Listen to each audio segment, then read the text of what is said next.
Chapter 1. St. Hilda.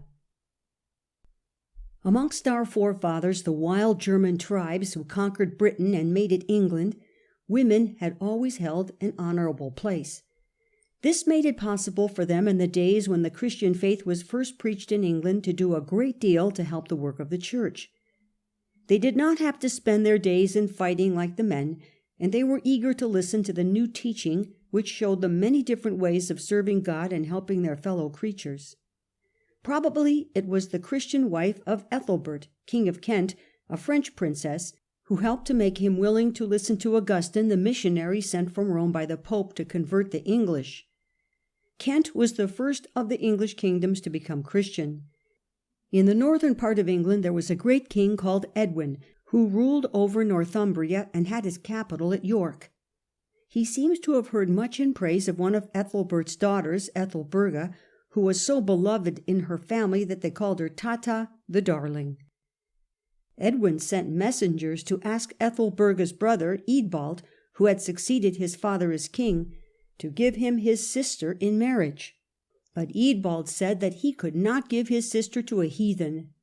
Edwin would not be refused. He sent messengers again, and said that if only he might have Ethelburga as his wife, he would allow her to worship in her own way, and would be willing to adopt her faith if, on hearing more about it, his wise men should decide that it was better than his own. So Ethelburga was sent to York with Bishop Paulinus as her chaplain. Edwin was true to his word. He treated Paulinus kindly, and after a while listened to his teaching, and when he had consulted his wise men, and they too were willing, he decided to be baptized. Quickly a little wooden chapel was built on the spot where now stands the great minster of York, and within its walls Edwin and many others were taught the Christian faith. On Easter Eve, in the year 627, he was baptized. Many of his nobles, as well as members of his family, were baptized with him. Amongst them was a young girl, his great-niece, the Princess Hilda, then 14 years old. We do not know anything about Hilda's life as a child, nor for some years after her baptism. Her mother and her sister were also early converts to Christianity. In some way, Hilda must have continued her Christian education. Most probably she lived at a religious settlement in the north, and was busy in some sort of work for the Church. In those days, all girls either married or entered a convent of some kind. Hilda, a member of a royal family, would certainly have been sought in marriage had it not been known that she had in some way given herself to a religious life. Many royal ladies were founders of convents. They received grants of land from their fathers or brothers, and gathered round them those who wished to live in peace, away from all the fighting and disturbance of the world. Many royal ladies retired into convents after their husband's death, or sometimes even during their husband's lifetime. In the convents they could study or do beautiful embroidery for the churches, care for the sick and aged, or teach the children. It was considered the holiest life that a woman could lead. Those men, too, who wished to lead quiet lives and to spend their days in study rather than in fighting, could only do so by retiring into a convent. If it had not been for the convents in early times, there would have been no books, no learning, no art or industry. It was by the people who lived in the convents that the land was drained and cultivated, and that sheep and oxen were reared. France had become Christian earlier than England, so there were more famous convents there, and ladies belonging to the English royal families used to go over to the French convents to be educated, and often retired to them to end their days. We are not told that Hilda was sent to a French convent to be educated, but her sister Hariswitha, who had married the king of East Anglia, went after his death to a French convent, and Hilda prepared to join her there. Hilda was by this time 33. All that we know of her life since her baptism is what the old Northumbrian historian Bede tells us, that she lived very nobly among her family and fellow citizens. Somehow her virtues and gifts attracted the notice of Aidan, the holy bishop of Lindisfarne, who was working with zeal and devotion to win the wild people of the north for Christ. He seems to have been Hilda's friend and adviser, and he wanted her help in his work. When he heard that she was thinking of going to join her sister in France, he begged her to remain among her own people and to help them. Hilda yielded to his wishes, and she first settled down with a few companions on the river Wear. But soon afterwards she was called, in the year 647, to be head of a convent in Hartlepool, which had been founded some years before and was the first convent for women in that part of England. Those were very anxious days. There had been Christian kings in Northumbria who had made it into a great and strong kingdom, and with the help of Aidan and other holy men had made the people Christian and brought peace into the land. But the Northumbrian kings were attacked by Penda, the last great heathen king in England, a fierce and mighty fighter, and it seemed at times as if he would utterly destroy the power of the Christian kings. Hilda in her quiet convent must have waited anxiously for the news that came of the fighting between Oswy, the king of Northumbria, and Penda, who, with his great army of fierce fighters, seemed to rush like a torrent over the country. It was 8 years after she had gone to Hartlepool that Oswy, with a much smaller army, utterly routed Penda's great host in a battle in which the fierce old heathen king was himself killed. Before the battle, Oswy had sworn that if he gained the victory, he would give his infant daughter to God, and he now sent his little Alfred, not yet a year old, to his kinswoman Hilda to bring up in her convent. With his daughter he gave also a rich gift of land, so that Hilda might be able to extend her work. The little Elflade was a great delight to Hilda, and grew up to be her dearest companion and fellow worker.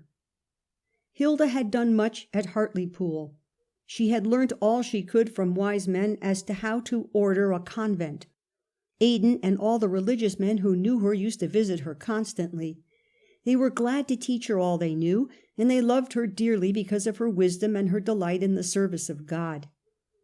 In those days the work that women could do for the church was highly esteemed, and the abbesses who ruled over the convents were very important people. They had to manage large estates, as well as to order all the different kinds of work that were carried on in the convent. Many of them were very learned women, and we know of Hilda that she was always eager to learn, and knew well how to teach others what she had learnt. After she had spent some years at Hartlepool, she decided to found a new convent on some of the lands that had been granted to her by King Oswy. She chose a beautiful spot on the top of a high cliff overlooking the sea, at the mouth of the river Esk. This spot was afterwards called Whitby, and by that name Hilda's famous abbey is best known. But though in later times a beautiful abbey church was built there, the ruins of which are still standing, all that Hilda could build was a rude little church made of split trunks of trees, thatched with rushes. Round the church stood the huts in which Hilda and her nuns lived, with their kitchen and their dining hall. Farther off, but still in the enclosure of the convent, were huts in which monks lived, for in those early days it often happened that men and women joined together to found one convent. The monks and the nuns lived apart, but Hilda ruled over all of them alike. Some of the monks tilled the fields belonging to the convent, and there were barns and farm buildings as well as rooms for writing and study. Over all these different men and women Hilda ruled firmly and wisely. They were all treated alike. There was no one in her convent who was rich, and no one who was poor, for those who came there gave all their possessions into the common store. Hilda so ruled that peace and charity prevailed amongst them all.